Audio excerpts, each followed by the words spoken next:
दोंगर दोर्या आणि झाडां आंबे खाजून वसलेला पिकाळ शेतांनी भाटां तोशींच रुचीक सोबीत फळां खुशाल सारी आमी वरां सोबीत मातयेची बी दोरां असलें सुखूय मेळ्ळो तांकां विचार करता हो तुमकां कित्याक आसून न्हिदून आसा कोणें आमचे हात बांदल्यात गोंयकार ओगी कित्याक रावल्यात कित्याक दोळे आमी धांपल्यात कितें वायट आनी बरें सांबाळूंक आमचें गोंयें सुरपाय आमच्या गोंयची अस्मिताय गोंयकारांची जबाबदारी तुजी म्हजी सांबाळूंक गोंयची माती सुरपाय आमच्या गोंयची अस्मिताय गोंयकारांची सांबाळूंक जबाबदारी आमची गोंयची माती.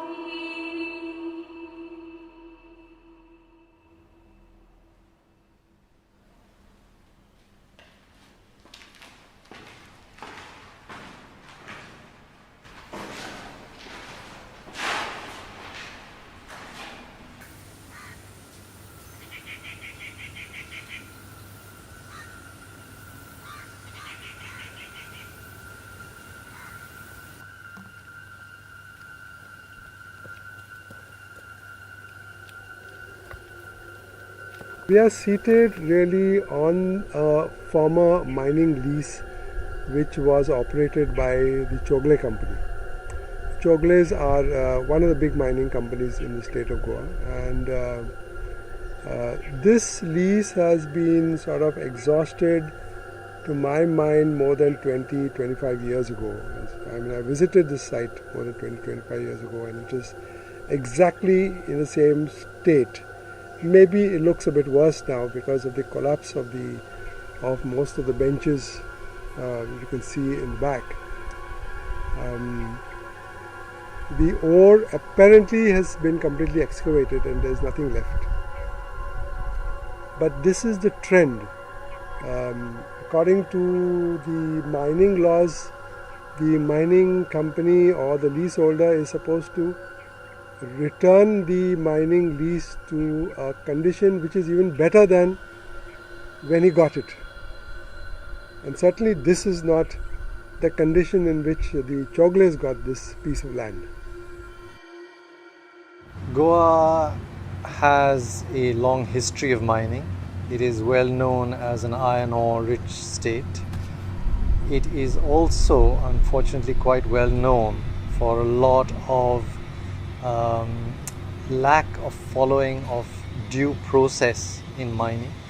A lot of court cases have found that there have been a lot of violations of the law in Goa in mining, which is a pity because it has historically sustained a number of livelihoods.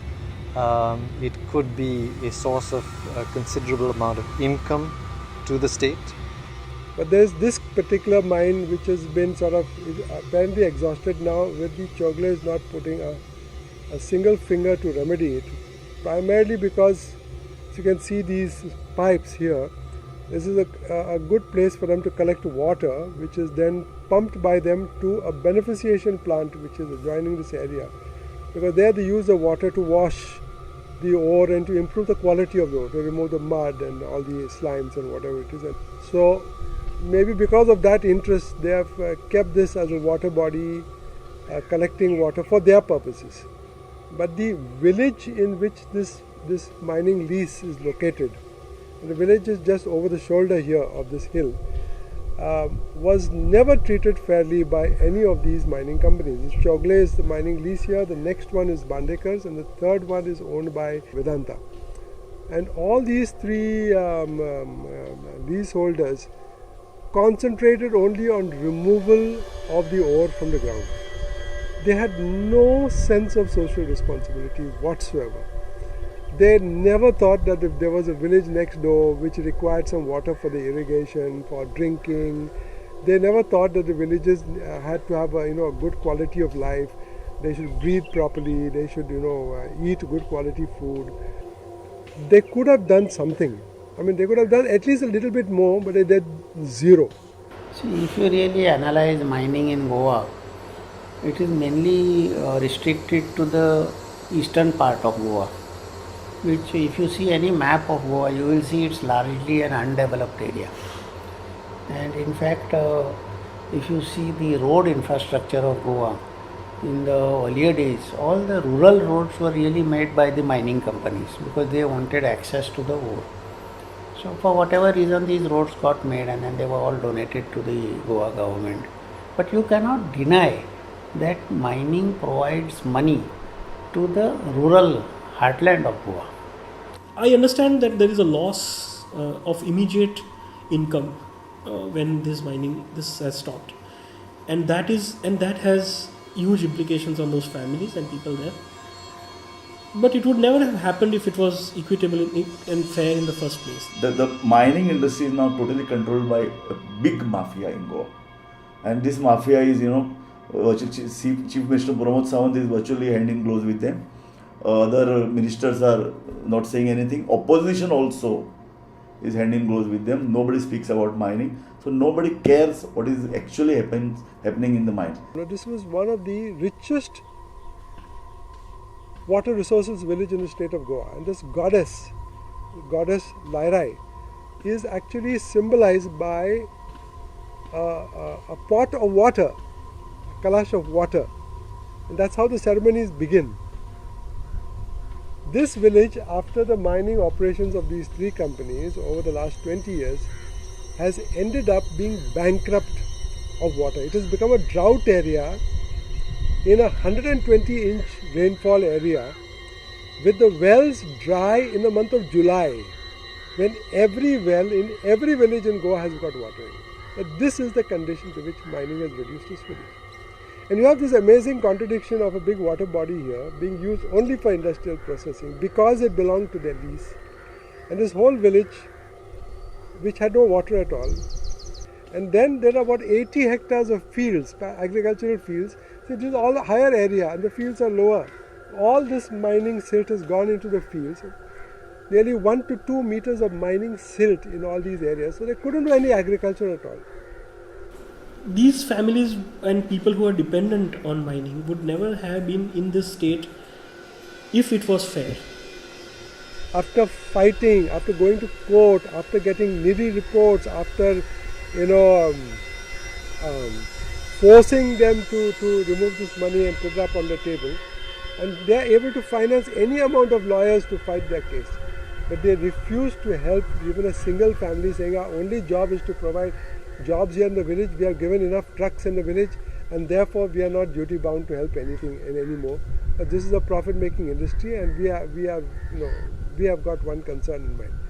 So the net result is this, what you see today.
If the minings are closed, if they are not entitled for mining, why the government has not taken back the mines?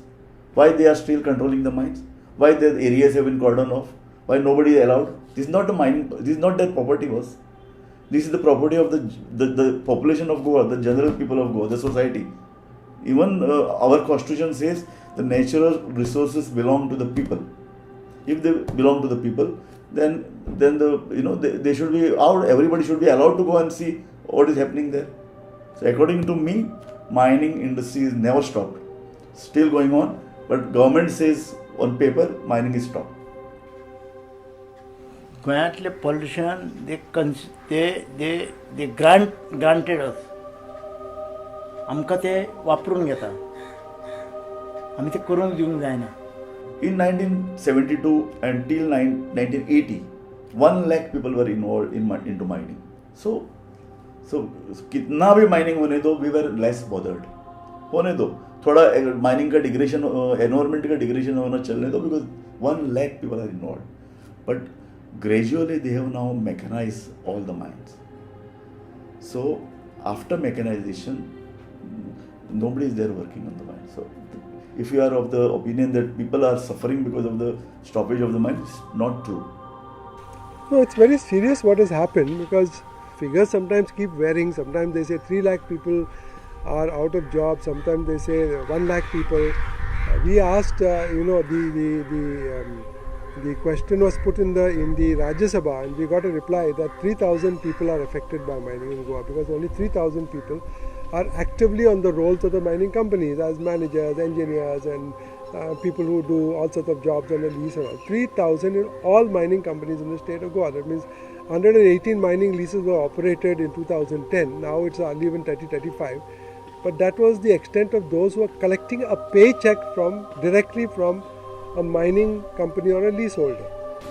My introduction to this landscape, where these villages which are directly involved and affected by mining, was through another project in which we were designing Anganwadis with the government in those areas.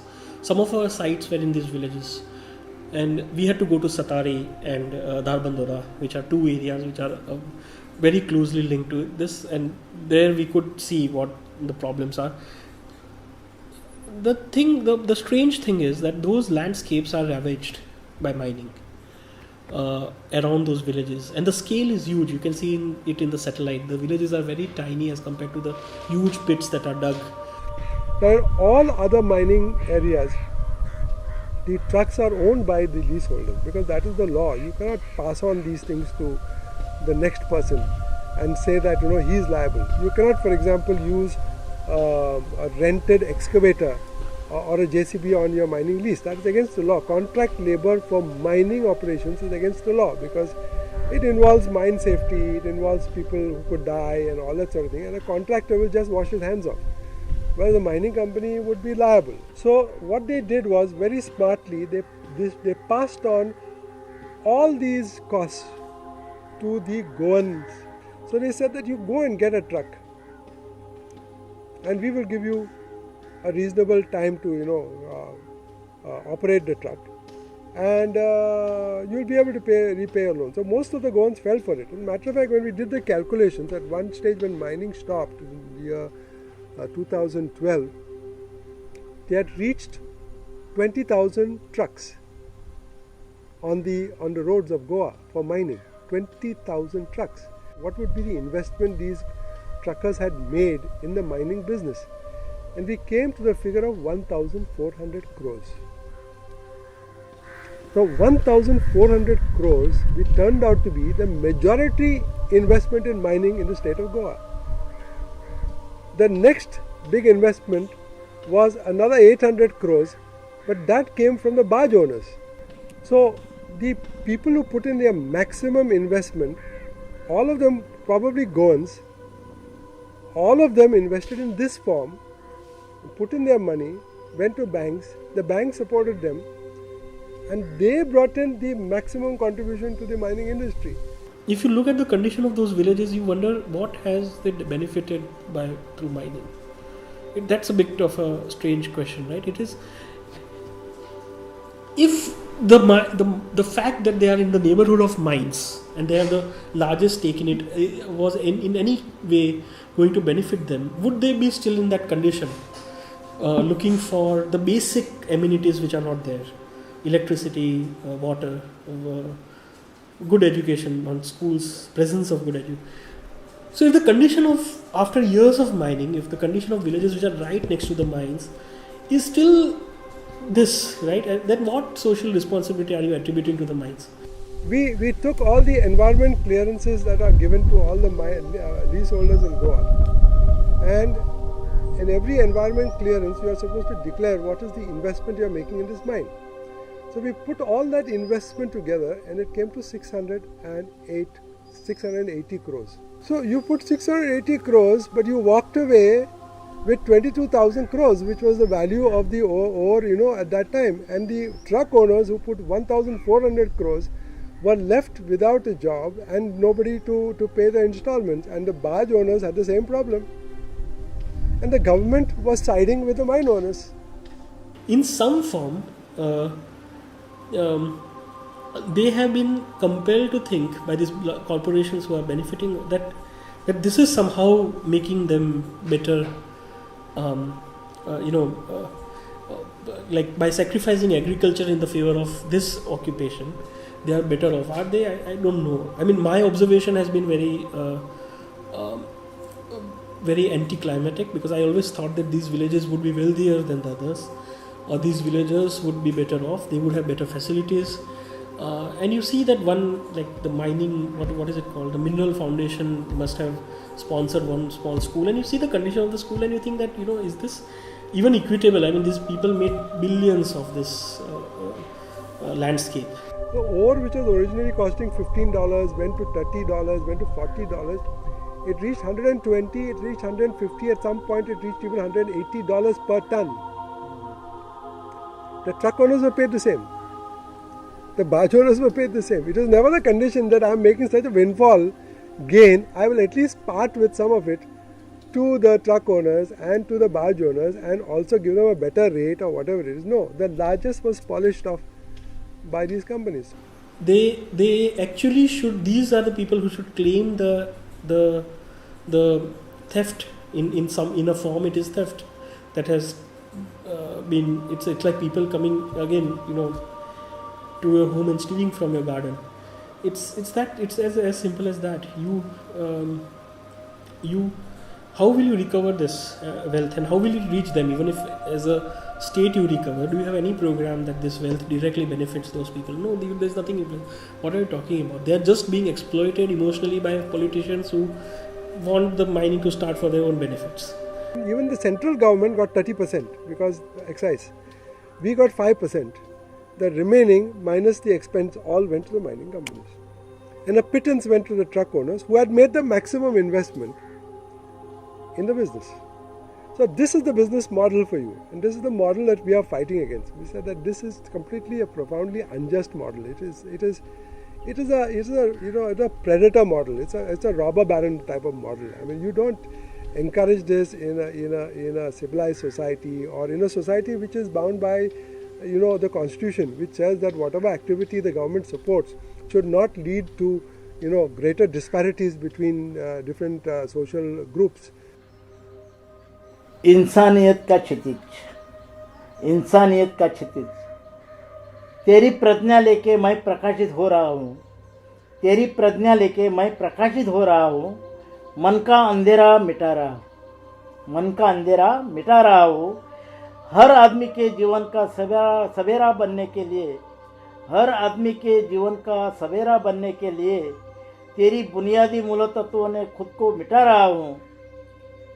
इंसानियत इस धरती पर उतरी प्रकाश की प्रज्ञा लेकर, इंसानियत इस धरती पर उतरी प्रकाश की प्रज्ञा लेकर। बुद्ध और कितने वैज्ञानिक हाथों में विज्ञान का सहारा लेकर चल पड़े थे लोगों का उद्धार करने, लेकिन वो नहीं बदल पाए पूरा माहौल। मजदूर पत्थर फोड़ते गए, अमीर हवेलियां उठाते गए, और कभी मानवीयता का दूर भासमान होने वाला क्षितिज अब पार करीब आकर नम्रता से पूछने लगा, हे मानव, मैं क्या करूँ तेरे लिए?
The biggest challenge, obvious, is to get new players into mining. We can't have the same people who were complicit in the whole illegal mining do it again. So you can't hand back the leases to the same people who are guilty of illegal mining.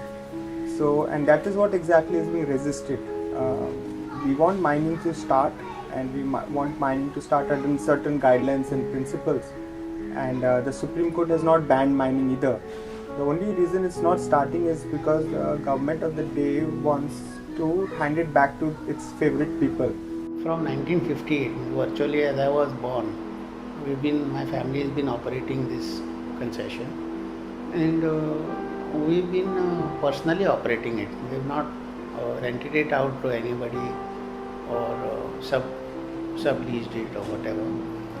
So we've been working this in a very small way. We do only about 73,500 tons a year, and it's a very qualitative mining. And we've been spending a huge amount on research because, like my father before me, I also believe that we have many more minerals there, not just iron ore. Because today what is happening is, if you look at much of this ore, there's a lot of wastage. There are waste mountains. There are 850 million tons of ore lying all over the place because it was subgrade. It is, not meeting the quality. It is mixed up with other minerals. And you say, why have you left those minerals alone? Because you are operating under the Mines and Minerals Conservation Act, which means you conserve your minerals. Goan leases have got gold, they have got calcium, they have got bentonite, they have got iron oxide, they have got ore, they have got so many things. But these mining companies, they only want ore to sell to China. So they take everything and they throw it aside. Now, very often I use this example. I say there is not a single mine of rare earths in China. We are not able to locate even one mine which mining rare earths. So how is it that China produces 90% of the global supply of rare earths? From where do they get it? It doesn't fall from space. So obviously they are extracting it from somewhere. Are we the ones sending them the rare earths without even knowing what we are doing? And rare earths are sold by the gram. Today with modern life, your mobiles, electronics, everything depends on rare earth elements, and they can strangle the world because they have found the technology to extract it from whatever they are buying from us. China is our enemy number one according to BJP. If it is so, why we are exporting it to China? Just for money. Most Modi or the main politicians of this right-wing organization, they say China is our enemy and we should boycott China products and all that. So these products are made from from the products which are exporting to China. Stop it. And Goa, Pramod Sawant is himself claimed is an RSS person and worked for this organization for last many years. He should be the first person. I have written an article last Sunday saying that he looks like an anti-national, Pramod Sawant. He is involved into exporting ore, which is a very rare commodity, which is a national asset, natural resources, exporting to our enemy country. How it is so? I mean, one could guess as to why that is the case, but I'd be hesitant to go there. What I would prefer to focus on is what it ought to be, and a very clear direction has been given both by the central government, by the courts, in terms of what it ought to be. Now, a different system has been followed for many years. Maybe it is the case that people got too comfortable with the old system. But anyway, the new system is very clear what it ought to be. Other states have done it, other countries are doing it, and their populations are benefiting substantially from it. So if mining was done, mining accounting, the financial part of it was done properly, and the Goa government, which is the custodian of this mineral wealth, made efforts to get the returns from mining firmly back into the people's hand, then the people are to stand to gain a lot more than they did. Every rupee that came in from mining rotates about 3 times. Learned economists have been telling me that money rotates within the rural economy 3 to 4 times, unlike the rotation in the urban economy, where it rotates hardly 1 time and then goes out of Goa. Goa depends on the surrounding hinterland for a lot of things. So in a way, it served its purpose. So where are the grassroots people in this? We have to find them, and somehow they have to be the one leading the. That is true in every. I mean, we always look at this. You need. I'm not saying that you need definitely people like Rahul and Claude and all, because there are legal aspects to it, and without them, this issue would not have been. Even people would not have known the kind of injustice they are facing. But on the other hand, you need people like the CM or the local MLA or the members of the panchayats that are affected villages, and through this 73rd, 74th amendment, they are able to have a say in what happens in their neighborhood. नमस्कार. आदेश कलांगूटकर वचना एक निष्ठावंत गोंयकार हांगाच जल्मला, हांगाच वाडला, ल्हानाचो व्हड जावन आदवोगादाचें शिकप घेतला. म्हाज्यो केसी हांवूच झगडटा. आयज पासून एक केस हांव हारोवंक ना, आनी आतां पॉलिटिक्सान भितर सरून फामाद जाला. आयज हांव तुमच्या म्हऱ्यांत येयला कारण म्हाका तुमचो साथ जाय, म्हाका तुमचो सपोर्ट जाय. हेजे व्हडली घरा भोंवन व्हडली भाशणां दितात पळय, आनी निवडून येयल्या उपरांत कांयच करिना. कसो म्हणून आमी हांचेर विश्वास दवरपाचो? एफडीएचे प्रॉब्लेम, आमी कितें खातात, आमी कितें पियेतात हें आमकांच खबर ना. PWD रोडां तर अशी फोडकुलां पडनात, दर दिसा एक्सिडंट जातात. लोकांची शेतां पुरयनात आनी थंय व्हडल्यो बिल्डिंगी बांदतात, आनी त्यो बिल्डिंगी काडून भायल्यान विकत्यो दवरतात. आनी हाच्या फुड्यान कितें जातलें म्हणून कोण जाणा. पूण हांव आदेश कलांगूटकर, हांव म्हाज्या रगत म्हजो घाम एक करतलो. हांव तुमकां लागून झुजतलो.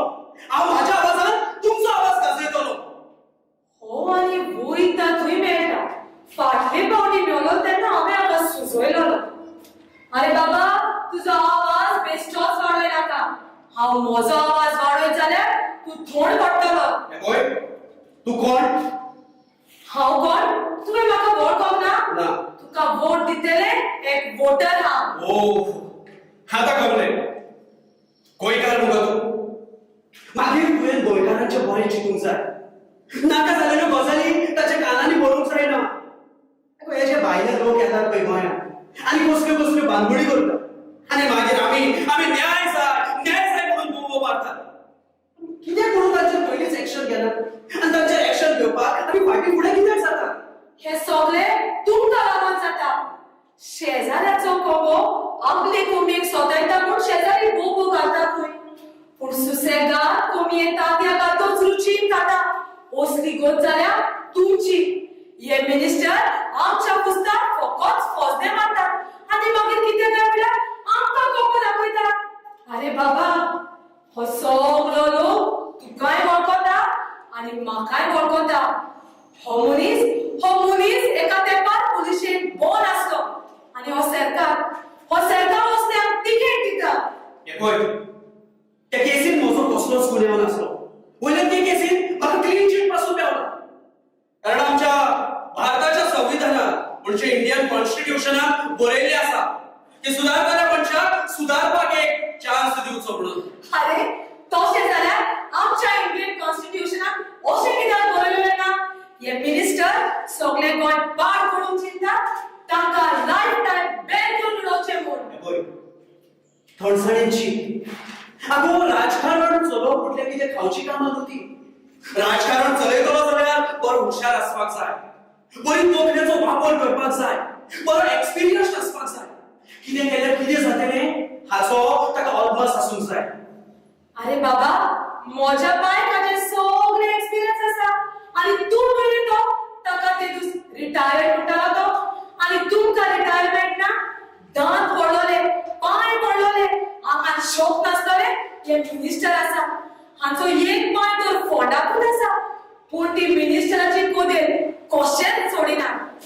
जाणात तुमी, फाटले फावटी म्हजो भाव फर्स्ट क्लासीन पास जालोलो आनी हाणें ताका प्युनाची सर्वीस दिता म्हूण सांगल्या. उगडास दवर, गोल चेक पडल्यार तुका पेचेर खाळे पासून मेळचें ना. आनी सावता म्हूण रागार जायना काय, म्हजो आवाज गुल जातलो. हे पळय, त्या असल्या मनशाक लागून आमच्या गोंयचें पाड पडला. पूण तुमी भियो नाकात. हे गोंयाक लागून हांव जातलो तुमचो आवाज. हांव म्हज्या आवाजान तुमचो आवाज गाजयतलो. एक्सक्यूज मी, तू वळखोंक नाय म्हाका? वळखता हांव तुका. ऑपोजिशन पार्टीचो लिडर. सारकें वळखले. एक खरो समाजसेवक म्हणटा पळय तो. आयकलां हांवें की तुवें तुजें घर पासून सोडलां. ज्या संवसाराक आपल्या मुठींत दवरून ऍश्ली जागराच्या पार्टेक भितर सरलां. पूण तुका खबर ना, हो ऍश्ली जागर कसलो मनीस पळय तो. तो आपल्या फायद्याक लागून कितेंय करपी. संवसाराक आपलो फायदो पळयता. तुका कितें बरें आसा तें तूं घे. ना, तू समजूंक ना. तुवें हुशारकायेन पावल मारूंक जाय आसलें, पूण दुडवांची आस तुका जाल्या. पूण सोड सगळें, तू म्हजे पार्टीक जॉइन जा. म्हजे पार्टीक तुका समाजसेवा करूंक भरपूर चान्स मेळटलो आनी हो गोंयचो सगळो लोक तुका वापरतलो. समाजसेवा? तें फकत लोकांक दाखोवपाचें. That's what every politician does. Promises are made not to fulfill, but to set a goal for oneself. Anyways, म्हाका बेज जाता. केन्ना मेळल्यार उलोवची. हे पळय, हे आयज कालच्या भुरग्यांचें चिंतप. पूण हांव भियोंक ना आनी तुमी भियोवपाची गरज ना. कारण हे गोंय लागून हांव जातलो तुमचो आवाज.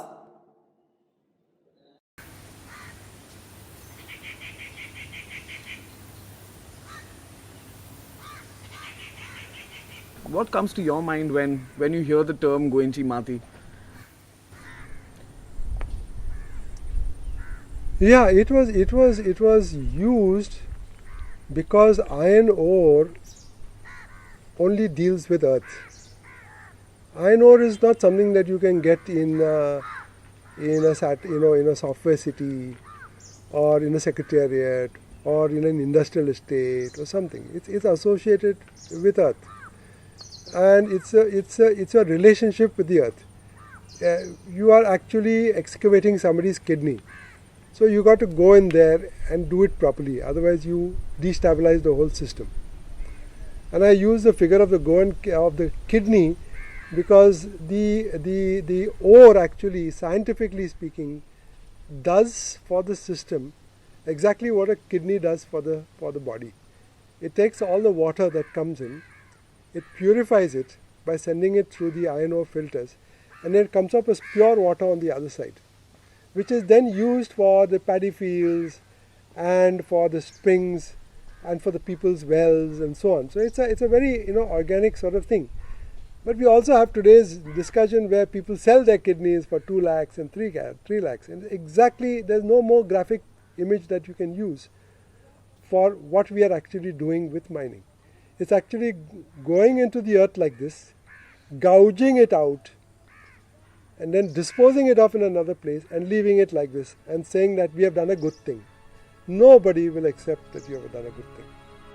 So the Guanchi Mati movement, the principles on which we advocate mining are so firm and so solid and based on such thorough understanding of the subject and with the perspective of people's right as the first thing and protection of the environment as the first thing and protecting the wealth for future generations. Those are the foundational principles on which it is based. They make it very clear that the minerals, what's basically underneath the ground, belongs to the people, and that needs to be recognized. They make it very clear that the government is the custodian, the trustee acting on behalf of the people to shepherd that wealth, to make sure that that wealth is, the value is preserved, and whenever the wealth is sold, to make sure that it is sold for the maximum possible value without any of it leaking away. It's the people here, the farmers here, the tenants associations, the comunidades, all these people have to decide whether mining should be done in the first place. If they decide no, it will be no. Then of course they will agree with us. But if they don't agree with us, we say at least follow the second best option. And if they say what is the second best option, we say that do it through a proper body, recognized body, which is equipped with 2 types of people: engineers who know how to do mining well, and investors who know how to invest the money well. So that once they get that income, it goes to a permanent fund, and that permanent fund is not kept in a bank fixed deposit where it will earn some 3 to 4% interest, where again the money will degenerate, but it will be invested sensibly. It could be invested also in mutual funds or whatever you want, but it has to be invested in such a way that it is able to deal with inflation. First of all, you made sure that the sale gets you the maximum possible that it possibly can. After that, once you got the money, you spend a little bit of it, just as much as you're earning by way of interest above inflation, to be absolutely crystal clear about it. So that the rest of it, the main corpus, and not just the capital value, but the amount of the capital value increasing by inflation, continues to remain in the kitty for the future generations. And that will also earn an above inflation interest, and whatever is the element that's earned above inflation, that can again be spent for the benefit of the people. So all of this makes a great deal of sense to me. And what we have gone further and said is that if you are able to meet the cost of inflation and still have that surplus, the surplus should be divided as a basic income among all the citizens of the state. Not the country, but the state. Because the minerals are owned by the people of the state. So everybody would get a dividend every month or every year, depending on the money in the permanent fund. And today we have calculated already that because there are 500 crores in the permanent fund, every citizen of Goa can get today from the interest alone 100 rupees every year for the rest of his life till he dies. I think they've also done a great deal of research, as I understand it, looking at what is the best practice around the world. There are many mineral-rich countries. If you look at Norway, for example, if you look at America, in Alaska, they have huge amounts of oil. And many of them follow very, very similar principles. And I think these people have done a huge amount of work seeing what is the best practice in these other countries and seeing can we introduce that here, which I think is very good. So whether that can translate into this idealistic world where like political parties adopt the manifesto and it's implemented, yes, there is a big gap there. But if you have to mobilize people, or there has to be an emotional appeal to this whole issue, and then only it translates into valid politics, right? I mean, then only it can be politically exploited. How will somebody raise a slogan if nobody else is raising it along with you? Ultimately, I think the ideas are very fine, that this is for the benefit of all of us, all of Goa. That includes people who are in government, that includes even the miners, that includes the mining employees, that includes the mining dependent, that includes the civil society groups. all of them, really, we all should broadly be working together in, in degrees.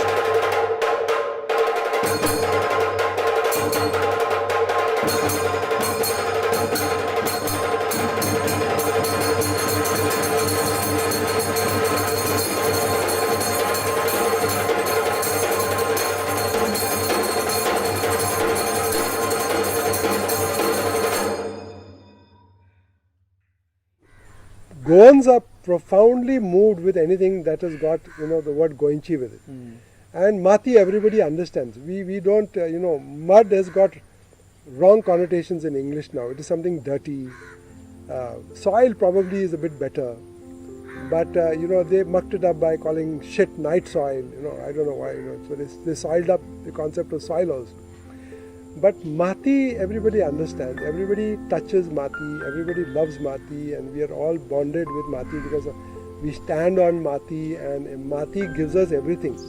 It's one brown color Mati, but it gives us thousands of different colors of plants from the same brown mud. And it gives us thousands of different types of edible plants from the same brown mud. So it's a sort of a very organic, cultural, historical relationship.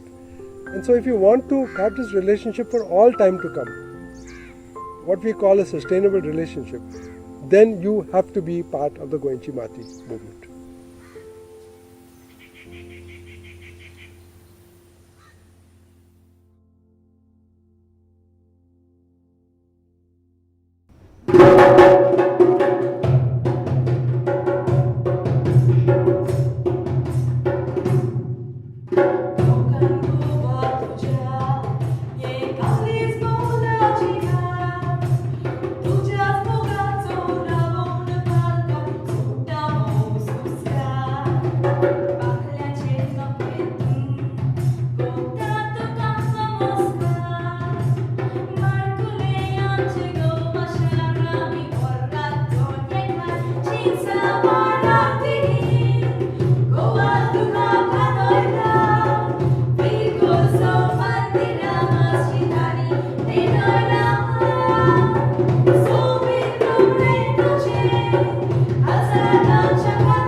So